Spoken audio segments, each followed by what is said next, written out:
Hi friends good evening. आज शुक्रवार संध्या। आज संध्या समय अनेक बड़ गुरुत्वपूर्ण खबर गुड़िक आसी। तेबे आसतु नजर पकाइबा आज संध्यार आसीथिबा बड़ खबर गुड़िक कौन रही। तेबे नुआ करी आम चैनल को आसीथिले वीडियो को प्रथमे गोटे लाइक करंतु। या सहित चैनल को सब्सक्राइब करबा सहित ऑल बेल आइकन को प्रेस कर दियंतु एवं आपणकर सुंदर मतामत दियंतु। नंबर 1 राज्य में कोरोना मृत्यु रे आज रेकर्ड। राज्य में 24 घंटा मध्य 2806 जन नूतन संक्रमित चिन्हट होती। तेबे यही 24 घंटा मध्य 78,560 जनकर नमूना परीक्षा करा जायछि एवं राज्य में संक्रमण हार रही 3.57%। तेबे आज आक्रांत मध्य खोर्धा जिले में सर्वाधिक 590 जन आक्रांत चिन्हट होती। सेहीपरि एही 24 घंटा मध्य पूरा राज्य 61 जनकर मृत्यु घटी। ए नहीं राज्य सरकार सूचना देइचंती। नंबर 2 देश में बढ़ुची कोरोना मीटर। गत 24 घंटा मध्य पूरा देशरू 43,393 जन नूतन आक्रांत चिन्हट होती। यह सहित यही 24 घंटा मध्य पूरा देशरू 911 जनकर मृत्यु घटी। ए नहीं केंद्र स्वास्थ्य और परिवार कल्याण मंत्रालय पक्षर सूचना प्रदान कर जायछि। तेबे यही नूतन संक्रमित मिसाई देश में मोट संक्रमित संख्या एवं 3,07,52,950 रे पहुँचला। नंबर 3 विश्व स्वास्थ्य संगठन कोवैक्सीन टीका को मिलपारे मंजूरी। भारतर देशी टीका कोवैक्सीन को तैयारी करिथिबा भारत बायोटेक कंपनी पाई खुशी खबर। कोवैक्सीन ट्रायल डाटा भल अच्छी बोली मंतव्य देइचंती विश्व स्वास्थ्य संगठन मुख्य वैज्ञानिक डॉक्टर सौम्या स्वामीनाथन। तेबे विश्व स्वास्थ्य संगठन मुख्य वैज्ञानिक एभली मंतव्य पर एवं कोवैक्सीन टीका को विश्व स्वास्थ्य संगठन पाखर मंजूरी मिलपारे। नंबर 4 एक्शन मोड रे केंद्रर नुआ रेल मंत्री। दायित्व नेबा परे एबे एक्शन मोड रे केंद्र रेल मंत्री अश्विनी वैष्णव निज ऑफिस रो समस्त अधिकारी और कर्मचारी मानकर काम करिबा समय बदलाइचंती। एणिकी मंत्रींकर स्टाफ को 2टी शिफ्ट रे काम करिबा को समस्त अधिकारी और कर्मचारी माननकु निर्देश दिया जायछि। प्रथम शिफ्ट सकाळ 7टारू दिन 4टा और द्वितीय शिफ्ट रे दिन 3टारू राति 12टा जाय चलिबो। तेबे एहाको तत्काल लागू करने को केंद्र नुआ रेल मंत्री निर्देश देइचंती। नंबर 5 प्रथम श्रेणी अष्टम श्रेणी पिला मानक मिलिबो पोशाक और जोता। सरकारी और बेसरकारी अनुदान प्राप्त माध्यमिक उच्च प्राथमिक प्रथम श्रेणी अष्टम श्रेणी पर्यंत और उच्च विद्यालय षष्ठ श्रेणी अष्टम श्रेणी पर्यंत समस्त छात्र छात्री अनुसूचित जाति और जनजाति दारिद्र्य सीमारेखा तले थिबा और उपरे थिबा समस्त बालक एससी एसटी विभाग अधीन रे थिबा विद्यालय गुड़िकर छात्र छात्री मानक मागणारे पोशाक और जोता बंटा जिवो। जड़े पिला पिछा 400 टंका मूल्य रे 2 हल पोशाक 200 टंका मूल्य रे हले जोता और 2 हल मोजा बंटा जिवो। नंबर 6 कोविशील्ड टीकार अभाव। आज 5 जिले में बंद रही टीकाकरण। आज झारसुगुड़ा केन्द्रापड़ा कोरापुट नयागढ़ और नुआपड़ा जिले में टीकाकरण बंद रही। राज्य में कोविशील्ड टीकार अभाव पाई एकाधिक जिले में टीकाकरण बंद रखा जायछि। गत 5 तारिख में राज्य में रेकर्ड संख्यक 4 लाख टीका दि जाइथिला। मात्र यह परठारु राज्य में दैनिक टीकाकरण कमिबारे लागिछि। नंबर 7 राजधानी 5 साइबर ठक गिरफ।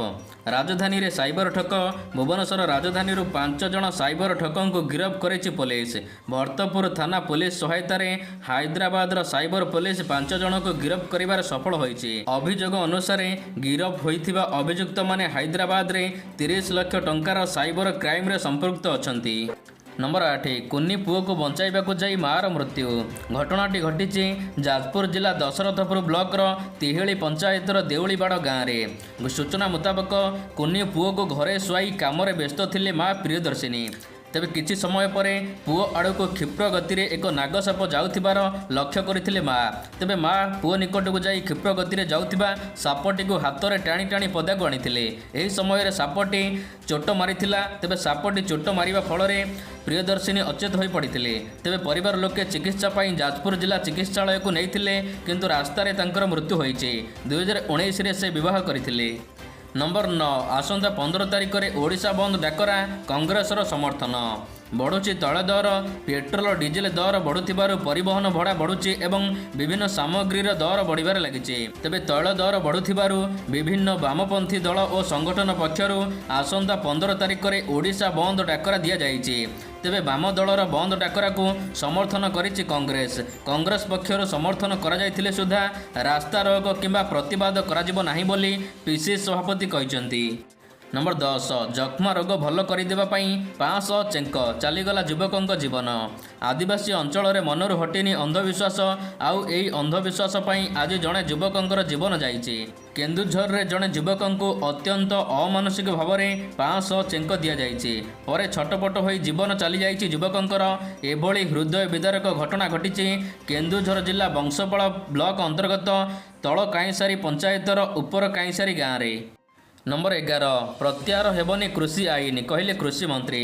ମୋଦିଙ୍କ ମନ୍ତ୍ରିମଣ୍ଡଳ ସମ୍ପ୍ରସାରଣ ପରେ କୃଷିମନ୍ତ୍ରୀ ନରେନ୍ଦ୍ର ସିଂ ତୋମାର ବଡ଼ ବୟାନ ଦେଇଛନ୍ତି। ସେ ପୁଣି ଥରେ କଥା ଦୋହରାଇଛନ୍ତି ଯେ କେନ୍ଦ୍ର ସରକାର ଜାରି କରିଥିବା 3ଟି କୃଷି ଆଇନକୁ ପ୍ରତ୍ୟାହାର କରାଯିବ ନାହିଁ। ତେବେ ଅନ୍ୟ ବିକଳ୍ପ ଉପାୟରେ ସରକାର ଚାଷୀମାନଙ୍କ ସହିତ ଆଲୋଚନା କରିବାକୁ ପ୍ରସ୍ତୁତ ଅଛନ୍ତି।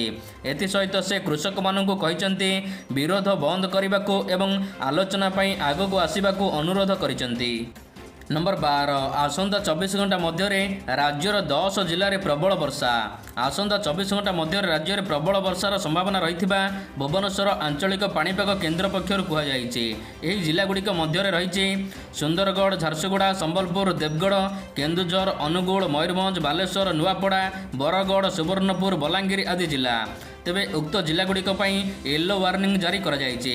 ଏହା ସହିତ ବାଲେଶ୍ୱର, ଭଦ୍ରକ, ଯାଜପୁର, କେନ୍ଦ୍ରାପଡ଼ା, କଟକ, ଜଗତସିଂହପୁର, ସୁନ୍ଦରଗଡ଼, ଝାରସୁଗୁଡ଼ା, ବରଗଡ଼, ସମ୍ବଲପୁର, ଦେବଗଡ଼, ଅନୁଗୁଳ, ଢେଙ୍କାନାଳ, କେନ୍ଦୁଝର, ମୟୂରଭଞ୍ଜ, ନୂଆପଡ଼ା, କଳାହାଣ୍ଡି, ବଲାଙ୍ଗୀର, ସୁବର୍ଣ୍ଣପୁର ଆଦି ଜିଲ୍ଲାରେ କାଳବୈଶାଖୀର ସମ୍ଭାବନା ରହିଛି। ନମ୍ବର 13 11 ତାରିଖ ରାତି 8ରୁ ପୁରୀରେ କର୍ଫ୍ୟୁ। ରଥଯାତ୍ରା ପାଇଁ ପୁରୀରୁ ଉଠିଲା ସଟ୍ଡାଉନ୍। ଚଳିତ ବର୍ଷ ରଥଯାତ୍ରା ପାଇଁ ପୁରୀ ଜିଲ୍ଲା ପ୍ରଶାସନ ତରଫରୁ ସହରରେ 3 ଦିନିଆ କର୍ଫ୍ୟୁ ଜାରି କରାଯାଇଛି। ଜୁଲାଇ 12 ତାରିଖ ଶ୍ରୀଗୁଣ୍ଡିଚା ଥିବାରୁ 11 ତାରିଖ ରାତି 8ରୁ ପୁରୀ ସହରରେ କର୍ଫ୍ୟୁ ଜାରି କରାଯିବ। ସାରା ସହରରେ 144 ଧାରା ଜାରି ହେବ। ଜନସାଧାରଣମାନଙ୍କର ଚଳପ୍ରଚଳ ଉପରେ ରୋକ ଲାଗିବ। ପ୍ରବେଶ ପଥଗୁଡ଼ିକ ସମ୍ପୂର୍ଣ୍ଣ ସିଲ୍ କରିଦିଆଯିବ। ଜୁଲାଇ 12 ତାରିଖ ରାତି ଦିନ କଟକଣା ବଳବତ୍ତର ରହିବ। ଜୁଲାଇ 13 ତାରିଖ ସକାଳ 8ଟାରେ ଏହି କର୍ଫ୍ୟୁକୁ ହଟାଇ ଦିଆଯିବ। ତେବେ ଜନସାଧାରଣମାନଙ୍କ ପାଇଁ ସଟ୍ଡାଉନ୍ ନିୟମ କୋହଳ କରାଯାଇଛି। ଶନିବାର ଦିନ ସଟ୍ଡାଉନ୍କୁ ପୁରୀରେ ଉଠାଇ ଦିଆଯାଇଛି। ନମ୍ବର 14 ଗର୍ଭବତୀ ମହିଳାମାନଙ୍କୁ ଦିଆଯିବ ଟିକା।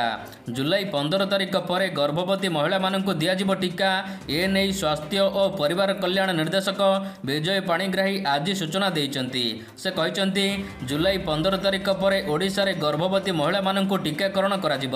ଏହା ସହିତ ଆଜି ଗର୍ଭବତୀ ମହିଳାମାନଙ୍କୁ ଟିକାକରଣ ସମ୍ବନ୍ଧୀୟ ଏକ ନିର୍ଦ୍ଦେଶନାମା ଜାରି କରାଯିବ। ନମ୍ବର 15 ସେପ୍ଟେମ୍ବର ମାସରେ ଆରମ୍ଭ ହେବ ପିଲାଙ୍କୁ ଟିକାକରଣ। ସେପ୍ଟେମ୍ବର ମାସରେ ଆରମ୍ଭ ହେବ 12ରୁ 18 ବର୍ଷ ବୟସର ପିଲାମାନଙ୍କ ଲାଗି ଟିକାକରଣ। 12ରୁ 18 ବର୍ଷ ବୟସର ପିଲାମାନଙ୍କ ଲାଗି ଟିକାକରଣ ସେପ୍ଟେମ୍ବର ମାସକୁ ଆରମ୍ଭ କରାଯିବ ବୋଲି ଜାତୀୟ ବିଶେଷଜ୍ଞ ଗୋଷ୍ଠୀର ଡାକ୍ତର ଏନ୍.କେ. ରୋରା କହିଛନ୍ତି। ସେ କହିଛନ୍ତି ଜାନୁଆରୀ ଫେବୃଆରୀ ଆରମ୍ଭରେ ଆମେ 2ରୁ 18 ବର୍ଷ ପର୍ଯ୍ୟନ୍ତ ପିଲାମାନଙ୍କୁ ଟିକା ଦେବାରେ ସକ୍ଷମ ହେବୁ। ନମ୍ବର 16 ଗରିବ ପିଲାମାନଙ୍କ ପାଇଁ 20ରେ ଲଟେରୀ। ଶିକ୍ଷା ଅଧିକାର ଆଇନ ମାଧ୍ୟମରେ ଗରିବ ତଥା ଦୁର୍ବଳ ଶ୍ରେଣୀର ଛାତ୍ରଛାତ୍ରୀଙ୍କର ନାମଲେଖା ଘରୋଇ ବିଦ୍ୟାଳୟରେ ଚାଲୁ ରହିଛି। ତେବେ 2898 ଛାତ୍ରଛାତ୍ରୀ ବିଳମ୍ବରେ RTI ରିପୋର୍ଟ ପାଇଥିବାରୁ ସେମାନଙ୍କର ନାମଲେଖା କ୍ୟାଲେଣ୍ଡରରେ କିଛି ପରିବର୍ତ୍ତନ କରାଯାଇଛି। ତେବେ ବ୍ଲକ ଶିକ୍ଷା ଅଧିକାରୀ ସ୍ତରରେ ହେବାକୁ ଯାଉଥିବା ଯାଞ୍ଚ ତାରିଖକୁ ଜୁଲାଇ 16 ତାରିଖ ପର୍ଯ୍ୟନ୍ତ ବୃଦ୍ଧି କରାଯାଇଛି। ସେହିପରି 20 ତାରିଖ ସୁଦ୍ଧା କେନ୍ଦ୍ରୀୟ ଲଟେରୀ ଉଠାଣ ସ୍କୁଲଗୁଡ଼ିକର ତାଲିକା ପାଇବେ ଏବଂ 23ରୁ 31 ତାରିଖ ମଧ୍ୟରେ ନାମଲେଖା ହେବ। ନମ୍ବର 17 ଏଣିକି ଘରେ ବସି କରିପାରିବେ ଜମିବାଡ଼ିର କିଣାବିକା। ଜମି କିଣାବିକା କାର୍ଯ୍ୟକୁ ସମ୍ପୂର୍ଣ୍ଣ ଭାବରେ ଅନଲାଇନ୍ କରିବା ପାଇଁ ଆଜି ମୁଖ୍ୟ ଶାସନ ସଚିବ ନିର୍ଦ୍ଦେଶ ଦେଇଛନ୍ତି। ରାଜସ୍ୱ ବିଭାଗର ଏକ ସମୀକ୍ଷା ବୈଠକରେ ମୁଖ୍ୟ ଶାସନ ସଚିବ ସୁରେଶ ଚନ୍ଦ୍ର ମହାପାତ୍ର କହିଛନ୍ତି କି ସବ୍ ରେଜିଷ୍ଟର ଅଫିସକୁ ନ ଆସି ଏଣିକି ଲୋକମାନେ କେମିତି ଜମିବାଡ଼ି କିଣାବିକା କରିପାରିବେ ସେ ନେଇ ପଦକ୍ଷେପ ନେବାକୁ କୁହାଯାଇଛି।